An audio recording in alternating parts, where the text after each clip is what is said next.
हर शहर की कुछ गलियां दिन में तो जिंदा लगती है, पर रात में वो जैसे कुछ छुपा लेती है। ऊटी की वो एक सड़क बेडफोर्ड सर्कल से तालाब की ओर जाती हुई, वो भी बिल्कुल वैसे ही थी। दिन में उस रास्ते से लोग हंसते हुए गुजरते थे, लेकिन शाम होते ही जैसे वहां का वक्त रुक जाता था।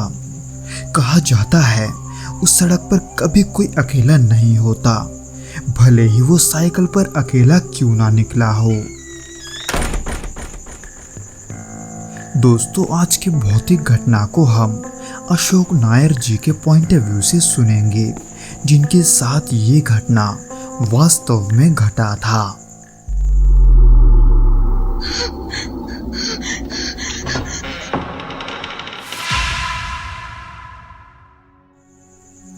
ये बात साल 1992 की है। मैंने उन दिनों एक नामी बैंक में नौकरी शुरू की थी और मेरी पहली पोस्टिंग तमिलनाडु के ऊटियों के पहाड़ियों में बसे कुन्नूर शाखा में हुई थी। पहाड़ियों में बसा एक खूबसूरत लेकिन रहस्यमय छोटे से शहर में मैं उस समय महज कुछ महीनों का एक नया कर्मचारी था, और साथ में वहां रहने का भी ये मेरा पहला अनुभव था। वहां पर मैं अपने कुछ सहकर्मियों के साथ एक किराए के मकान में रहता था, और जो मेरे अधिकांश साथी थे वो मेरे तरह ही कुंवारे थे, इसलिए अक्सर हम मौका पाते ही बाहर घूमने निकल जाते थे। खास करके शनिवार और इतवार के दिन जब बैंक की छुट्टी रहती थी। उन 2 दिनों की जो सबसे खास बात हुआ करती थी वो होती थी स्कूटर की सवारी। उन दिनों एक स्कूटर जैसा सवारी भी एक लग्जरी चीज माना जाता था। हालांकि हमारे पास अपना स्कूटर नहीं था, लेकिन जरूरत के समय हम किसी न किसी सहकर्मी से वो उधार ले लेते थे। हमारे घूमने की जो सबसे खास जगह होती थी वो हुआ करता था बेडफोर्ड सर्कल, जो कुन्नर गेस्ट हाउस के पास स्थित एक छोटा लेकिन प्रसिद्ध मोड़ था। अक्सर हमारी बैठक उसी स्थान पर हुआ करती थी। एक शनिवार की शाम की बात है, तब समय यही तकरीबन शाम के 6 बजे का रहा होगा। मौसम हल्का सर्द और नमी का था। मैंने अपने एक मित्र से स्कूटर उधार लिया और ऊपरी कुन्नूर में अपने पुराने साथियों से मिलने निकल पड़ा, यानी कि बेडफोर्ड सर्कल के लिए, जहां मैंने हमेशा के तरह ही बेडफोर्ड सर्कल पर मौजूद एक छोटी सी चाय की दुकान पर रुककर एक कप गरम चाय पिया। उस दुकान की बात ही कुछ और थी। छोटा सा लकड़ी का ढांचा, बाहर जलती एक हल्की सी आग और भीतर मिट्टी की महक के साथ उबलती चाय की खुशबू। वो दुकानदार आज भी वही है और चाय वो आज भी वैसा ही बनाता है। हमने वहां लगभग आधा घंटा बिताया होगा। बातचीत और चाय के बीच समय का पता ही नहीं चलता। खैर, फिर जब घर लौटने का वक्त आया तब हम धीरे धीरे स्कूटर के पास पहुंचे। उसी वक्त न जाने क्यों मुझे कुछ अजीब सा महसूस हुआ। वो जो स्कूटर था वो पहले जितना हल्का नहीं लग रहा था। मुझे ऐसे लग रहा था मानो उसमें कोई अदृश्य भार जुड़ गया हो। हालांकि मैंने सोचा शायद पहाड़ के वजह से मुझे ज़्यादा मेहनत करनी पड़ रही है, लेकिन बात तो ये थी कि रास्ता तो ढलान वाला था, यानी कि स्कूटर को धक्का देने की कोई वजह ही नहीं थी। तो आखिर अचानक से उस स्कूटर के भारी होने का कारण मुझे समझ नहीं आ रहा था। खैर, कुछ गज धक्का देने के बाद मैंने स्कूटर स्टार्ट किया और बैठ गया, पर फिर भी नहीं, वो जो वजन था वो फिर भी कम नहीं हुआ। जैसे ही मैंने चलाना शुरू किया मुझे ऐसे लगा मानो मेरे पीठ के पास कोई बैठा है, ऐसा कोई जिसे मैं देख नहीं पा रहा था, पर उसकी मौजूदगी वो मुझे साफ महसूस हो रही थी। कुछ तो ऐसा था जिसने स्कूटर को पीछे से दबा रखा था। इसके वजह से मैंने एक बार के लिए गर्दन घुमाकर पीछे भी देखा, लेकिन वहां कुछ नहीं था। उसी दौरान अंधेरा भी गहराया जा रहा था और सामने की सड़क वो धीरे धीरे अंधेरे के साथ साथ कोहरे से ढकती जा रही थी। मैंने अपने आप को समझाया कि शायद ये सब मेरा वहम हो सकता है, लेकिन मेरा मन उस वजन को नजरअंदाज नहीं कर पा रहा था। खैर करीब 1 किलोमीटर चलने के बाद मैं एक तालाब के पास पहुंचा, जो दरअसल माउंट रोड की ओर जाता है, यानी कि वही रास्ता जहां से मैं अपने घर की ओर जाता था। उस तालाब के पास पहुंचते ही अचानक से वो सारा वजन एकदम से हल्का हो गया, यानी कि मुझे जो वजन अपने पीछे महसूस हो रहा था वो अब एकदम से हल्का हो चुका था, जैसे कोई अचानक से पीछे से उतर गया हो। स्कूटर जैसे अब हवा में तैरने लगा था। कोई भार नहीं, कोई कंपन नहीं, सिर्फ शांति। लेकिन उस शांति में भी कुछ छुपा था। उसके बाद मैं अपने कमरे तक पहुंचते पहुंचते इस पूरे रास्ते की बात को मन में बार बार दोहराता रहा, क्योंकि ये सब किसी सपने जैसा लग रहा था। ये सब सोचने की वजह से उस रात में देर तक सो नहीं पाया। खिड़की से आती ठंडी हवा, पेड़ों की सरसराहट और दूर से आती किसी जानवर की हल्की आवाज, ये सब मेरे कानों में देर तक गूंज रही थी। ये पहली बार था जब मैंने उस रास्ते में कुछ असामान्य अनुभव किया था, लेकिन ये आखिरी बार नहीं था। हालांकि वो रात गुजर तो गई थी, लेकिन मेरे मन में एक हल्का सा डर बैठ गया था। ऐसा डर जो चीखों की नहीं बल्कि खामोशी से डर रहा था। खैर उसके बाद अगले दिन से बैंक में रोज जैसा काम था। साथियों के बीच हंसी मजाक, फाइलों की ढेर और ग्राहकों की हलचल, ये सब कुछ बहुत ही सामान्य दिख रहा था, लेकिन मेरे भीतर कुछ बदला बदला सा लग रहा था। अब जो रातें आ रही थी वो पहले जैसी नहीं थी। पहली बार जब मुझे कुछ अजीब महसूस हुआ तो वो 1 हफ्ते बाद की रात हुई थी। तब समय रहा होगा कोई रात के 2 बजे। कमरे में सभी सो रहे थे। मैं नींद में था, लेकिन अचानक मेरी नींद खुल गई, बिना किसी आवाज या बिना किसी वजह के। बाहर की हवा में ठंडक थी, क्योंकि खिड़की खुली हुई थी और उसके पर्दे हवा में हिल रहे थे। उसी दौरान जब मैं पानी पीने उठा, तब मेरी नज़र अचानक से खिड़की के बाहर गई, खिड़की के बाहर वाले पेड़ के पास, जहां मैंने किसी को खड़ा देखा। वैसे तो मैं आमतौर से ऐसे दृश्यों को देखकर अक्सर नहीं घबराता, पर उस रात घबराने की वजह कुछ और ही थी। वो जो कोई भी पेड़ के पास खड़ा था वो बहुत ही अजीब ढंग से खड़ा था, पर इसमें जो सबसे हैरानी की बात थी वो था उसका आकार।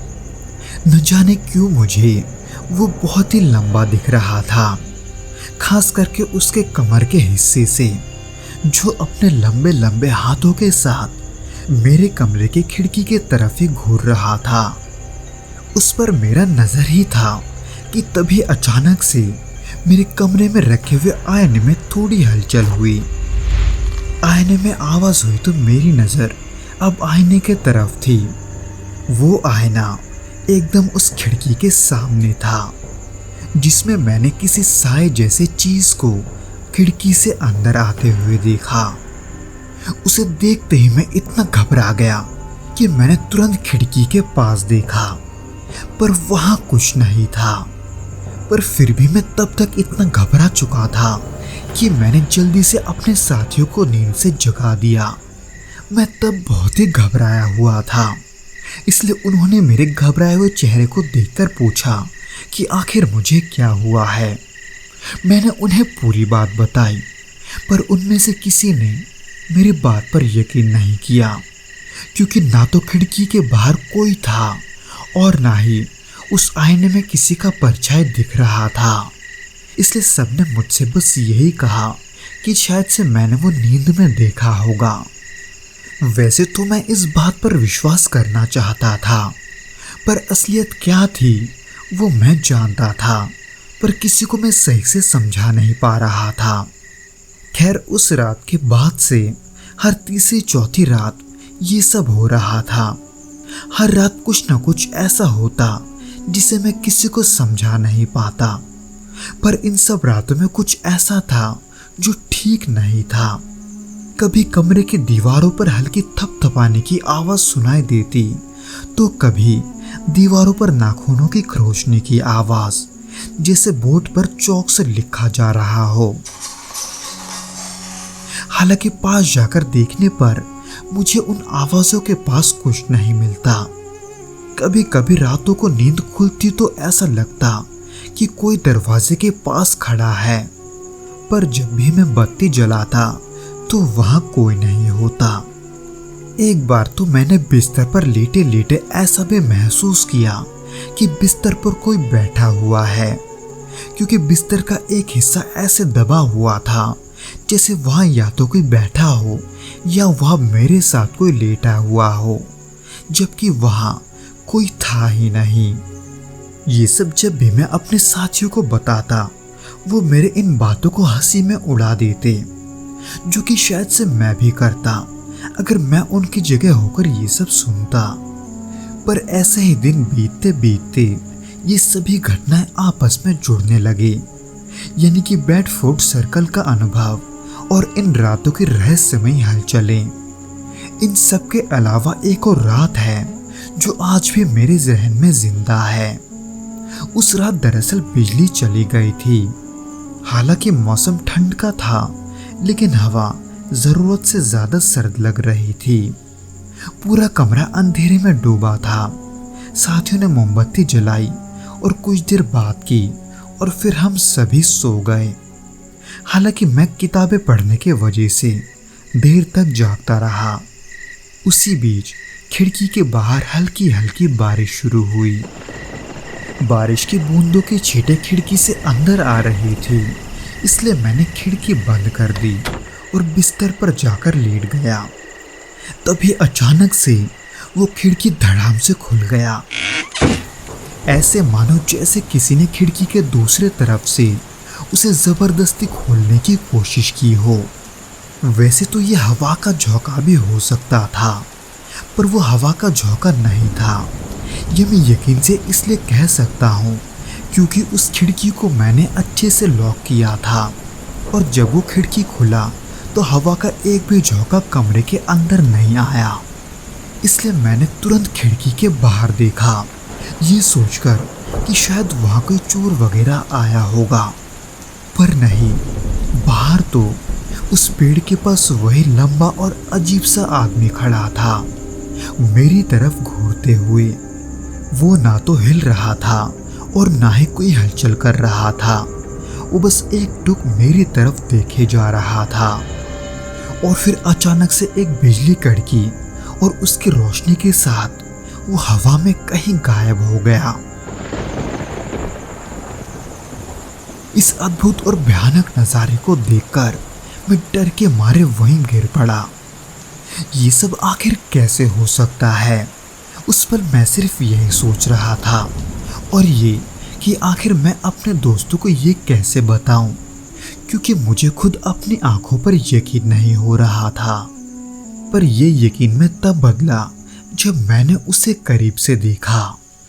दरअसल एक शनिवार की शाम को मैंने फिर से वही स्कूटर लिया और फिर से वही किया जो हम अक्सर करते थे।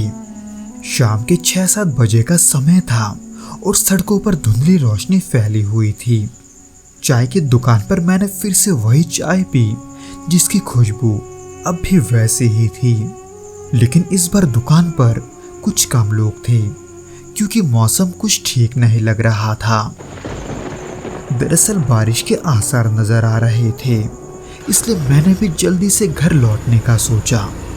पर जब मैं ऐसा कर रहा था तब एक बार फिर से मुझे ऐसा लगा जैसे मेरे स्कूटर के पीछे कोई बैठा हुआ है। हालांकि जब भी मैं रियरव्यू मिरर से पीछे देखता तो वहां मुझे कोई नहीं दिखता, पर जब मुझे अचानक से ऐसा महसूस हुआ कि किसी ने मेरे कंधे पर हाथ रखा है, मैं तिरछे नजरों से हल्का गर्दन घुमाकर पीछे देखने लगा। हालांकि मैंने नजरें ज्यादा ऊपर तो नहीं की थी, क्योंकि जैसे ही मैं तिरछे नजरों से पीछे देखने लगा वैसे ही मैंने अपने पीछे किसी के पैरों को देखा। वो पैर इतने लंबे थे कि मैंने उस दिन के पहले वैसा कभी नहीं देखा था। वो देखकर मेरा पूरा शरीर अचानक से सुन पड़ गया।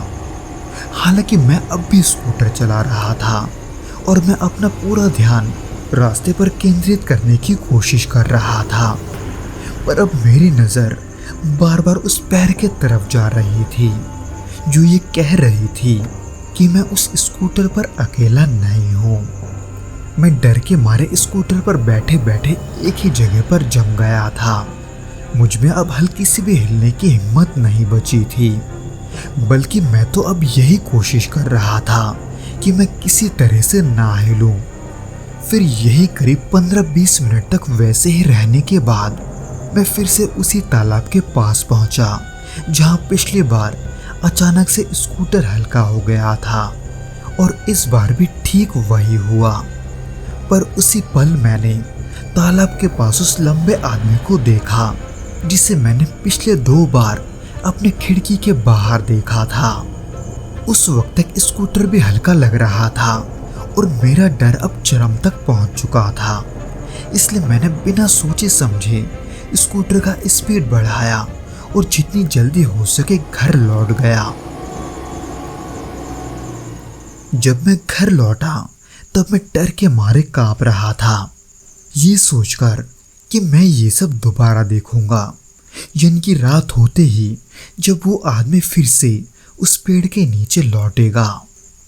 ये सब मेरे साथ क्यों हो रहा था ये तो मैं नहीं जानता था, पर मैं अब इन सब से छुटकारा पाना चाहता था। पर जिस डर ने मुझे रातों में जगा कर रखा था वो डर अब अचानक बंद हो गया था, क्योंकि उस शाम के बाद से मैंने उस लंबे से आदमी को दोबारा नहीं देखा।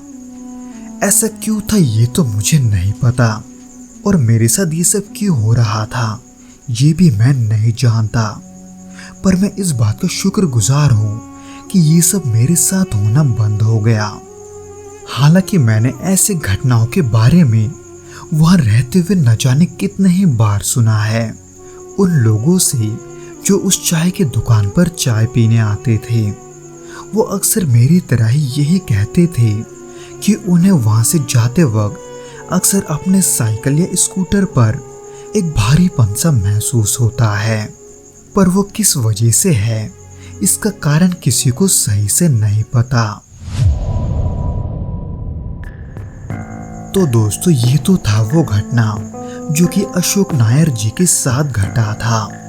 उम्मीद करता हूँ कि आपको ये वीडियो पसंद आया होगा, और अगर आया हो तो प्लीज़ इस वीडियो को लाइक करके आप इसे अपने दोस्तों के साथ शेयर ज़रूर करना, और हमें कमेंट करके ये ज़रूर बताना कि आपको ये वीडियो कैसा लगा।